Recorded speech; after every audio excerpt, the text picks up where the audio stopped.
ஒரு சென்னை மாநகரத்தில் ஆணையராக இருக்கக்கூடிய திரு அருண் அவர்கள் பழிவாங்க வேண்டும் என்ற நோக்கத்திற்காக செல்வப்பிறந்தை அவர்களோடு சேர்ந்து கொண்டு ஒரு ஊடக நிறுவனத்தில் தொழில்நுட்ப பணியை செய்து கொண்டிருக்கக்கூடிய பத்திரிகையாளர்களை இப்படி துன்புறுத்துவது நடு வீட்டில் உங்கள் கொஞ்சம் யோசிச்சு பாருங்கள். ஒரு நிறுவனத்தில் நீங்கள் எல்லாரும் ஒரு நிறுவனத்தில் ஒரு வீடியோ கேமராமேனாக வேலை செய்கிறீங்க. உங்கள் வீட்டுக்கு ராத்திரி 12 மணிக்கு வந்து நீ 2 வருஷம் முன்னாடி ஹெல்மெட் போனேன்னு பைக்கை தூக்கிட்டு போனால் உங்கள் குடும்பத்தில் உள்ளவர்கள் எப்படி அஞ்சுவார்கள்?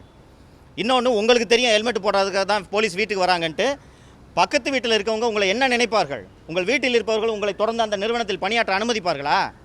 ஸோ ஒரு காவல்துறை அதிகாரி இப்படி அப்பட்டமான துஷ்பிரயோகத்தை செய்து கொண்டிருக்கிறார். இதை இந்த தமிழக அரசின் பொம்மை முதல்வர் வேடிக்கை பார்த்து கொண்டிருக்கிறார். ஒரு ஜேர்னலிஸ்ட் வீட்டில் ஹெல்மெட் போடலன்னு ராத்திரி 11:30 மணிக்கு போய் பைக்கை சீஸ் பண்ணுறாங்கன்னா இந்த ஆட்சியில் என்ன நடக்கிறது, அதிகாரிகள் என்ன செய்து கொண்டிருக்கிறார்கள் என்பது எதுவுமே தெரியாமல் இந்த முதல்வர் ஆட்சி நடத்தி கொண்டிருக்கிறார்.